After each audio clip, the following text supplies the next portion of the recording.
DNA मित्रों, आज हम सबसे पहले आपके लिए तेल की 3 रुपए वाली महंगाई का विश्लेषण करेंगे। आपको याद होगा जिस दिन अमेरिका और इजराइल ने ईरान पर हमला किया था, उस दिन हमारी सबसे पहली चिंता महंगाई को लेकर ही थी। 28 फरवरी यानी युद्ध शुरू होने के दिन हमने डीएनए में आपको सावधान किया था। हमने आपको बताया था लड़ाई भले ही मिडिल ईस्ट में हो रही है, लेकिन उसका असर हमारी और आपकी जेब पर भी पड़ेगा। हमने बताया था कि युद्ध से भले ही भारत का दूर दूर तक कोई वास्ता नहीं हो, लेकिन महंगाई का बोझ भारत के 140 करोड़ लोगों पर भी पड़ेगा। आज वही हुआ। युद्ध शुरू होने के बाद आज पहली बार भारत में पेट्रोल डीजल के दाम बढ़ाए गए।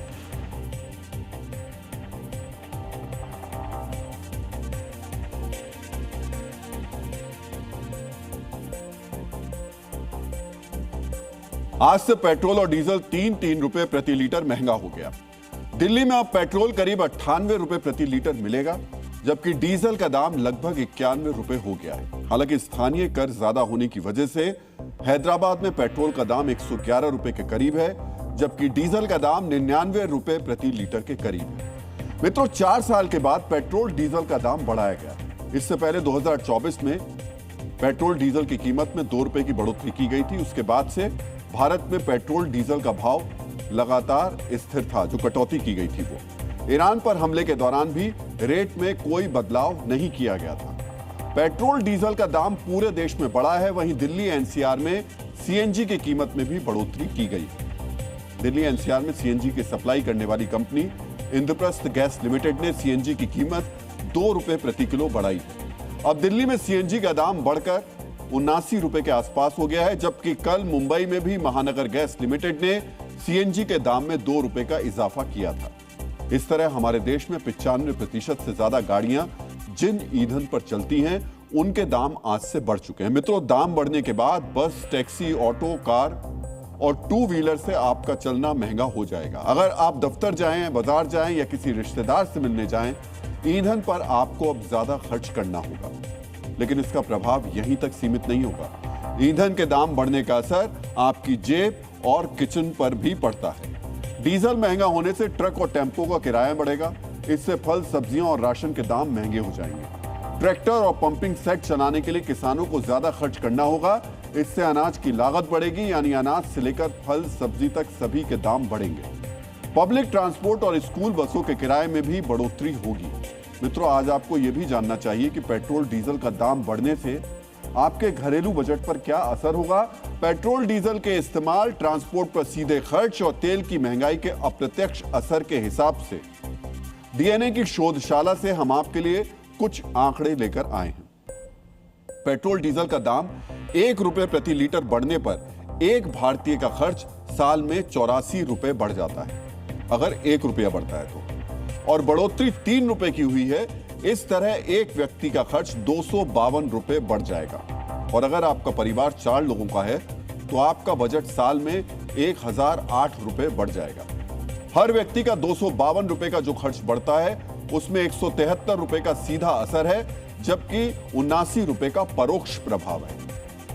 मित्रों, ये बढ़ोतरी आदर्श स्थिति में होती है। ये तब होती है जब हर सेक्टर में कीमत में इजाफा उसी अनुपात में हो जिस अनुपात में पेट्रोल डीजल के दाम बढ़े हैं। लेकिन दाम बढ़ने का एक असर यह होता है कि इसका फायदा उठाकर बस, ऑटो का किराया और दूसरी चीजों के दाम अनाप शनाप बढ़ा दिए जाते हैं। भले ही पेट्रोल डीजल का दाम सिर्फ 3% बढ़ा हो, लेकिन कई चीजों के दाम 10% तक भी बढ़ा दिए जाते हैं।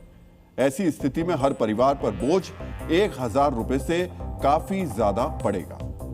डीएनए मित्रों, भारत में तेल का दाम ईरान युद्ध शुरू होने के 76 दिनों के बाद बढ़ाया गया। तेल कंपनियों की तरफ से दलील दी जा रही है कि दुनिया के हालात ऐसे बन गए हैं कि कीमत बढ़ाना मजबूरी हो गई। आखिर ये मजबूरी कैसी है, ये भी आपको जानना चाहिए। मित्रों, ईरान युद्ध शुरू होने के समय अंतर्राष्ट्रीय बाजार में कच्चे तेल का भाव $72 प्रति बैरल था।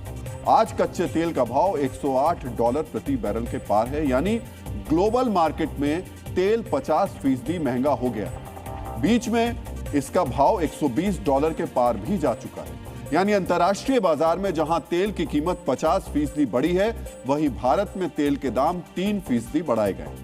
मित्रों, कीमत में इस बढ़ोतरी का सबसे बड़ा कारण सरकारी तेल कंपनियों यानी इंडियन ऑयल, भारत पेट्रोलियम और हिंदुस्तान पेट्रोलियम को हो रहा नुकसान था।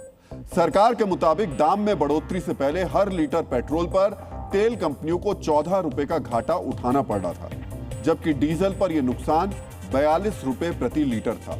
घरेलू एलपीजी सिलेंडर पर यह घाटा 674 रुपए प्रति सिलेंडर है। इसी तरह पेट्रोल, डीजल और एलपीजी सिलेंडर को मिलाकर तेल कंपनियों को हर रोज करीब 1000 करोड़ रुपए का घाटा हो रहा था, यानी महीने में 30,000 करोड़ का घाटा।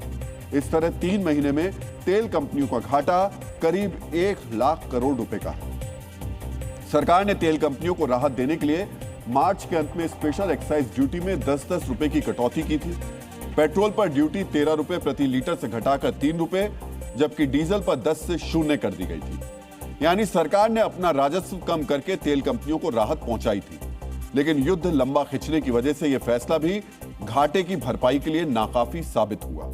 तेल कंपनियों का गणित अगर आप देखेंगे तो 3 रुपए प्रति लीटर दाम बढ़ने के बाद भी तेल कंपनियों को पेट्रोल पर 11 रुपए जबकि डीजल पर 39 रुपए का घाटा उठाना पड़ेगा।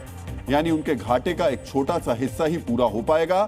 इसी घाटे की वजह से हो सकता है कि आने वाले समय में पेट्रोल डीजल की महंगाई और बढ़ जाए।